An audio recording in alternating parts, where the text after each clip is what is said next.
मिलान में अमरीकी अस्पताल में नर्स उसका बहुत ख्याल रखते हैं, लेकिन जिस डॉक्टर ने उसका इलाज करना था वो मौजूद नहीं है। उनमें से एक नर्स मिसेस वॉकर है। हेनरी उससे पूछता है कि मिस बाकले वहाँ पहुँची हैं कि नहीं। इस पर नर्स जवाब देती है कि इस नाम से वहाँ कोई भी नर्स नहीं है। उसे ये भी पता चलता है कि अस्पताल के सुपरिंटेंडेंट का नाम मिस वैन कैंपन है। मिस गेज नामी नर्स हेनरी से उसकी तफसीलात पूछती हैं और ये भी पूछती है कि वो कैसे ज़ख्मी हुआ।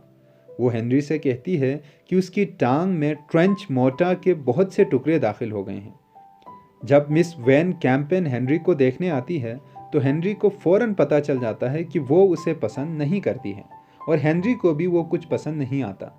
वो बेरुखी से मिस कैंपेन से बात करता है। फिर मिस कैंपेन के जाने के बाद मिस गेज हेनरी से कहती है कि उसे ऐसे बात नहीं करना चाहिए था। जब हेनरी ये पूछता है कि डॉक्टर क्यों नहीं है, मिस गेज जवाब देती है कि वो लेक कोमो अपने क्लिनिक पर गया हुआ है और जल्द ही आएंगे। फिर हेनरी एक पोर्टर के ज़रिए शराब की एक बोतल मंगाता है और छुप कर थोड़ी सी पीता है। अगले दिन मिस गेज उसे बताती है कि मिस बाकले आ चुकी हैं। हेनरी एक नाई को बुलाता है ताकि अपना हुलिया ठीक कर ले। नाई बहुत मजहबी और खामोश होता है और उससे कोई बात नहीं करता है। उसे ये लग रहा था कि वो एक ऑस्ट्रियन ऑफिसर का शेव बना रहा है। थोड़ी ही देर बाद कैथरीन हेनरी के कमरे में दाखिल होती है और हेलो डार्लिंग बोलती है। हेनरी के दिल में मोहब्बत जाग उठती है। कैथरीन उसके पास बेड पर बैठती है और उसे चूमती है। हेनरी उसे अपनी तरफ खींचता है और ज़ोर से किस करता है और उसकी दिल की धड़कन को महसूस करता है। वो कई दफ़ा उससे पूछती है कि क्या वो उससे मोहब्बत करता है और हेनरी कहता है हाँ। वो कहती है कि जब दूसरे लोग मौजूद हों तो उन्हें बहुत मोहतात रहने की ज़रूरत है। हेनरी कहता है कि वो कैथरीन से बहुत मोहब्बत करता है। जब कैथरीन चली जाती है तो वो खुद से कहता है कि खुदा जानता है मैं कैथरीन से मोहब्बत करना नहीं चाहता था। मैं किसी से भी मोहब्बत नहीं करना चाहता था। मगर अब जब वो मिलान के अस्पताल में बिस्तर पर लेटा हुआ है तो उसके जहन में हर तरह के ख्याल आ रहे हैं। तभी मिस गेज आती है और बताती है कि डॉक्टर ने लेक कोमो से फ़ोन किया था और वो दोपहर तक आ रहे हैं। दोपहर को डॉक्टर पहुंचता है और उसके रानों में से स्टील के छोटे छोटे बहुत से टुकड़े निकालता है। वो एक लोकल एनेस्थेटिक का इस्तेमाल करता है। अच्छे से देखने के लिए एक्सरे भी कराया जाता है। इस वक्त तक 3 डॉक्टरों की एक टीम हेनरी का इलाज करने में लग जाते हैं। हेड डॉक्टर कहता है कि ऑपरेशन के लिए हेनरी को 6 महीने इंतज़ार करना होगा। हेनरी कहता है कि वो 6 महीने इंतज़ार नहीं कर सकता। डॉक्टर कहता है कि जो टुकड़े पाँव में मौजूद हैं उनको इंसिस्ट होने का वक्त मिलना चाहिए, तब तक ऑपरेशन नहीं किया जा सकता। मगर हेनरी इस तशख़ीस को मानने से सख्ती से इनकार करता है और कहता है कि किसी और डॉक्टर को बुलाया जाए। 2 घंटे बाद एक और डॉक्टर वैलेंटीनी आता है और हेनरी का मुआयना करता है। वो कहता है कि वो अगली सुबह ही उसका ऑपरेशन करेगा। वो रात कैथरीन हेनरी के कमरे में ही गुजारती है। ताहम बीच बीच में वो बाहर ये देखने के लिए निकलती रहती है कि कहीं कोई जाग तो नहीं रहा, ताकि कहीं ऐसा ना हो कि अचानक कोई कमरे में दाखिल हो जाए। हेनरी का टेम्परेचर नॉर्मल है। वो कहती है कि सुबह ऑपरेशन के लिए वो खुद हेनरी को तैयार करेगी और वो किसी और नर्स को उसे छूने की इजाज़त नहीं देगी। डॉक्टर वैलेंटीनी उसकी टांग को ठीक कर देगा।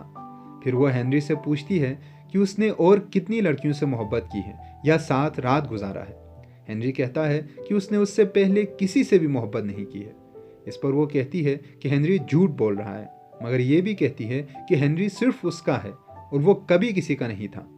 फिर वो पूछती है कि एक औरत जब किसी मर्द के साथ रात गुजारती है तो वो क्या कहती है। वो कहता है कि उसे नहीं पता, क्योंकि उसने किसी के साथ रात नहीं गुजारा है। फिर कैथरीन उससे कहती है कि वो उसकी हर बात मानेगी और उसकी हर ख्वाहिश पूरी करेगी, ताकि वो किसी और लड़की की कभी ख्वाहिश ना करे। वो कहती है कि वो हेनरी के लिए कुछ भी कर सकती है। सुबह ऑपरेशन मुकम्मल करने में डॉक्टर वैलेंटीनी को 2.5 घंटे लगते हैं। जब हेनरी को होश आता है तो मिस गेज उससे कहती है कि डॉक्टर वैलेंटीनी ने बहुत शानदार काम किया है। फिर कैथरीन हेनरी के साथ उतना ज़्यादा वक्त गुजारती है जितना उससे मुमकिन होता है। वो हेनरी से मोहब्बत करती है और हेनरी उससे मोहब्बत करता है। हेनरी दिन को ज़्यादातर सोता रहता है। मिस फर्गूसन का रवैया भी बहुत अच्छा होता है। हेनरी मिस फर्गूसन से पूछता है कि क्या वो उसके और कैथरीन के शादी में आएगी, लेकिन वो कहती है कि शायद उसकी और कैथरीन की शादी कभी ना हो, और साथ ही उसे खबरदार भी करती है कि वो कैथरीन को अफसुर्दा ना करे। चंद दिन बाद हेनरी बैसाखियों पर चलने के काबिल हो जाता है। वो कैथरीन के साथ इटली के रेस्टोरेंट में जाना शुरू करता है। वो मुख्तलिफ़ अक़साम के शराब पीता है। जब वो हस्पताल में था तो अक्सर वो और कैथरीन बहुत देर तक एक दूसरे को देखते रहते थे। कभी कभार कैथरीन उसके साथ लेटती थी और वो उसके गालों को चूमता था और कहता था कि कैथरीन के गाल पियानो के बटन की तरह मुलायम हैं। रात को वो हेनरी के कमरे में रुकती थी और हेनरी उसके साथ मोहब्बत करता था। वो एक दूसरे से कहते थे कि जब पहले ही दिन कैथरीन अस्पताल आई थी तभी उनकी शादी हो गई थी। सच में शादी नहीं हुई थी, मगर उन्होंने वो सारे काम कर लिए थे जो शादी के बाद किए जाते हैं। हेनरी सच में ही शादी करना चाहता था, मगर कैथरीन कहती थी कि ऐसा हुआ तो अस्पताल वाले उसे दूर भेज देंगे। हेनरी कहता है कि उसे लगता था कि लड़कियां हमेशा शादी करना चाहती हैं। फिर वो कैथरीन से पूछता है कि क्या उसका शादी करने का दिल नहीं करता। वो कहती है कि हाँ, करता तो है, मगर वो पहले से शादीशुदा है। उसकी शादी हेनरी से हुई है। वो पूछती है कि क्या वो एक अच्छी बीवी की तरह उसकी हर ख्वाहिश पूरी नहीं करती है। वो हेनरी से ये भी कहती है कि हेनरी ही उसका मजहब है और वही उसका सब कुछ है। हेनरी कैथरीन से ये कहता है कि वो उससे वादा करे कि वो किसी और की खातिर हेनरी को नहीं छोड़ेगी। कैथरीन बोलती है कि वो हर तरह के बुरे चीज़ की तवक्को रखे, मगर इस बात की नहीं कि वो कभी उसे छोड़ कर जाएगी। फिर वो हेनरी से पूछती है कि अगर वो उसे खुश करने के लिए कुछ और कर सकती है तो वो करेगी। हेनरी जवाब देता है कि वो खुश है, बस वो ये चाहता है कि कैथरीन उसके साथ उसके बेड में आए। कैथरीन फौरन मान जाती है। गर्मियाँ गुजर गई हैं। इटली ने कई फतूहात हासिल कर ली हैं। हेनरी ठीक हो रहा है। मिस वैन कैंपन, जो पहले हेनरी और कैथरीन के नज़दीक आने के मुखालिफ थी, अब हक में है। अस्पताल में काफ़ी रश रहता है, जिसकी वजह से मिस कैंपन बहुत मसरूफ़ रहती है। इटली वाले फतूहात हासिल कर रहे हैं, मगर उनके बहुत सारे फौजी मारे जा रहे हैं। ऐसा लग रहा है कि जंग लंबी चलेगी। हेनरी अब कभी कभार एंग्लो अमेरिकन क्लब भी जाता है, कभी कभार किसी कैफ़े में जाता है। एक दफ़ा जब वो बाहर घूम रहा होता है तो उसकी वाकफियत मिस्टर और मिसिस मेयर्स से होती है। मिस्टर मेयर्स एक छोटे कद के ज़ईफ़ शख्स हैं जिसकी सफ़ेद मूंछें हैं। मिसिस मेयर्स एक हट्टी कट्टी औरत है। मिसिस मेयर्स अमेरिकन अस्पताल में मौजूद तमाम मरीज़ों को मेरे अजीज़ लड़के कहती है और वो उनको अक्सर तहाइफ भी देती है। हेनरी की वाकफियत दो मौसीकी के तालिब इल्मों से भी होती है और एक इटालियन से भी होती है जो सैन फ्रांसिस्को से है और उसका नाम एत्तोरे मोरेत्ती है। यह इटालियन आर्मी में खदमात सरअंजाम दे रहा है। वो अपने जंग में मिले ज़ख्मों पर फ़ख्र करता है। वो कहता है कि जंग ख़त्म होने से पहले वो एक कर्नल बन जाएगा, और मारे जाने के ज़िक्र पे वो अपने मेडल्स को छूता है और कहता है कि मरने के ज़िक्र पर वो लोग अपना मेडल छूते हैं। एत्तोरे कहता है कि वो न तो एक आशिक है और ना ही कोई होर हाउंड है। वो जानता है कि उसके लिए क्या बेहतर है। कैथरीन एत्तोरे को बिल्कुल भी पसंद नहीं करती। वो कहती है असली हीरोज़ इतने बातूनी नहीं होते। एत्तोरे बहुत ज़्यादा खुद पसंद है और बातूनी है। वो एत्तोरे को एक खौफनाक लड़का कहती है। कैथरीन मिसिस मेयर की मरीज़ों को मेरे अजीज़ लड़के कहने पर मजाक उड़ाती है। बाहर बारिश हो रही है और कैथरीन कहती है कि वो बारिश से खौफजदा है। वो हेनरी से कहती है कि वो हेनरी से बारिश में, बर्फ़ में, यानी हर वक्त मोहब्बत करती रहेगी। जब हेनरी उससे बारिश से खौफजदा होने की वजह पूछता है तो वो कहती है कि उसे बारिश में कभी अपनी मौत नज़र आती है और कभी हेनरी की। फिर कैथरीन रोती है और कहती है कि काश वो बारिश से खौफजदा ना होती। एक दिन हेनरी, कैथरीन, फर्गूसन क्रॉवेल रॉजर्स के साथ घोड़ों की रेस देखने जाते हैं। क्रॉवेल रॉजर्स भी अस्पताल में मौजूद एक मरीज़ है। धमाका खेज मवाद को हैंडल करते हुए उसे चोट लगी थी। उन सब ने जापालेक नामी एक घोड़े पर 100 लीरा की शर्त लगाई और शर्त ये थी कि 1 लीरा के बदले 35 लीरा मिलेंगे। मतलब ये है कि अगर घोड़ा जीतता है तो हेनरी और उसके साथियों को 3500 लीरा मिलेंगे। फिर वही घोड़ा जीत जाता है। कैथरीन बहुत खुश होती है, मगर 3500 की बजाय उन्हें सिर्फ 200 लीरा ही दिए जाते हैं, जिस पर कैथरीन अफसुर्दा हो जाती है। वो एक बार में जाते हैं और ड्रिंक्स लेते हैं। फिर वो इसी तरह एक और घोड़े पर जुआ लगाते हैं और वो भी जीत जाता है, मगर उन्हें फिर से तयशुदा रकम से बहुत कम रकम मिलती है।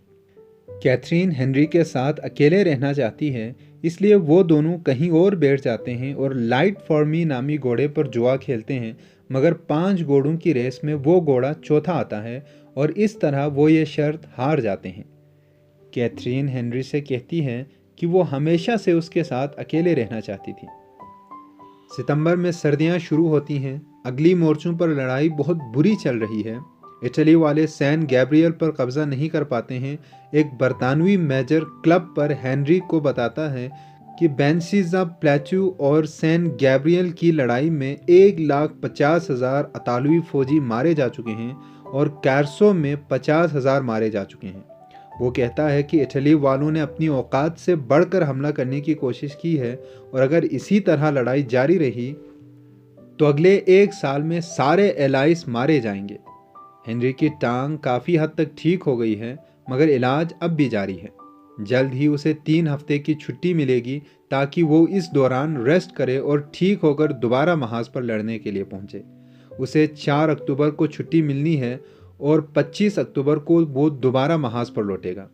उसे 1-2 खत भी आते हैं, एक उसके दादा की तरफ से, दूसरे प्रीस्ट की तरफ से और एक खत रिनाल्डी की तरफ से। रिनाल्डी उससे कुछ गाने साथ लाने के लिए कहता है। हेनरी कैथरीन से कहता है कि उसे 3 हफ्ते की छुट्टी मिलने वाली है। कैथरीन पूछती है कि हेनरी उसे छुट्टियों में कहाँ ले जाएगा। वो हेनरी के साथ कहीं भी जाने के लिए तैयार है। फिर वो हेनरी से कहती है कि वो प्रेग्नेंट है, मगर साथ ही ये भी कहती है कि हेनरी को फिक्र करने की ज़रूरत नहीं है। वो कहती है कि वो इस रिश्ते में हमेशा एक अच्छी लड़की की तरह रही है और वो नहीं चाहती कि हेनरी फिक्रमंद रहे। वो कहती है सबके बच्चे होते हैं, ये आम बात है। कैथरीन पूछती है कि कहीं हेनरी को ऐसा तो नहीं लगता कि वो उसके साथ फंस गया है। हेनरी जवाब देता है कि उसे लगता है कि वो थोड़ा फंस तो गया है, मगर कैथरीन के साथ नहीं। उस रात बहुत सर्दी होती है और अगले दिन बारिश होती है। हेनरी बीमार होता है और सुबह नाश्ते के बाद उसे मतली होती है। मुआयना करने पर पता चलता है कि उसे यरकान है। वो 2 हफ्ते बीमार रहता है और इसी वजह से छुट्टी पर नहीं जा पाता। एक दिन जब हेनरी यरकान की वजह से बेड में लेटा होता है तो मेडिकल सुपरिटेंडेंट मिस वैन कैंपन उसके कमरे में आती है। क्योंकि कैंपन को शक हो गया था, इसीलिए वो अलमारियों की तलाशी लेती है और उसे वहाँ से शराब की कई बोतलें मिलती हैं। उसे हेनरी पर बहुत गुस्सा आता है। वो कहती है कि उसकी सारी सिंपैथी इसी वजह से अब ख़त्म हो गई है। वो कहती है कि शराब पीने की वजह से ही उसे यरकान हुआ है और वो हुक्काम बाला को इसकी रिपोर्ट देगी और छुट्टी कैंसिल करवाएगी। और उसने ऐसा ही किया। हेनरी की छुट्टी कैंसिल हो जाती है। ठीक होकर हेनरी वापस अपनी ड्यूटी पर जाने की तैयारी करता है। वो एक पोर्टर और एक मशीन गनर को रेल में सीट पर कब्जा करने के लिए भेजता है, क्योंकि रेल गाड़ियों में रश बहुत ज़्यादा है और ऐसा किए बगैर हेनरी को सीट मिलना मुश्किल है। रेल आधी रात को निकलेगी। हेनरी 5 बजे के करीब अस्पताल में सबको अलविदा कहता है और बाहर निकलता है। कैथरीन भी उसके साथ निकलती है। चलते चलते उनकी नज़र रास्ते में एक सिपाही पर पड़ती है जो अपने महबूबा के साथ रोमांस कर रहा है। यकीनन उनके पास रोमांस करने के लिए कोई कमरा मौजूद नहीं था। हेनरी कहता है कि काश उनके पास कोई कमरा होता तो वो वहाँ रोमांस करते। फिर वो कैथरीन से कहता है कि क्यों ना वो भी कहीं रोमांस करने के लिए चलें। फिर वो किसी होटल में एक कमरा लेते हैं। कैथरीन कहती है कि होटल में उसे ऐसा महसूस होता है कि वो कोई प्रोस्टिट्यूट यानी सेक्स वर्कर है, मगर हेनरी कहता है कि वो कोई सेक्स वर्कर नहीं है। कैथरीन रिलैक्स होने की कोशिश करती है और जल्द ही दोनों कंफर्टेबल महसूस करने लगते हैं। हेनरी पूछता है कि कैथरीन बच्चा डिलीवर करने के लिए कहाँ जाना चाहती है। कैथरीन कहती है कि वो इस मकसद के लिए सबसे अच्छी जगह जो उसे मुयस्सर होगी वहाँ जाएगी। फिर वो हेनरी से कहती है कि वो फिक्र ना करे। वो कहती है कि फिक्र ना करो जान, जंग ख़त्म होने से पहले हमारे कई बच्चे होंगे। फिर होटल से निकलकर वो दोनों एक टांगा में मिलान रेलवे स्टेशन जाते हैं। स्टेशन के बाहर वो एक दूसरे को अलविदा कहते हैं। बारिश हो रही है। हेनरी रेलवे स्टेशन दाखिल होता है और देखता है कि पोर्टर उसका इंतज़ार कर रहा है। वो हेनरी को रेल के एक डब्बे में ले जाता है जहां मशीन गनर एक सीट पर बैठा हुआ है। जब वो सीट पर बैठने के लिए जाता है तभी वहां मौजूद एक और ऑफिसर जो सीट की तलाश में मारा मारा फिर रहा था, वो एतराज़ करता है कि यह तरीका ठीक नहीं है कि हेनरी ने सीट पर कब्जा करने के लिए पहले से बंदे भेज रखे हैं। वो कहता है कि वो हेनरी से 2 घंटा पहले स्टेशन पहुंचा है। सीट पर उसका हक बनता है। उस ऑफिसर की बात दुरुस्त थी, इसलिए हेनरी सीट उसको दे देता है।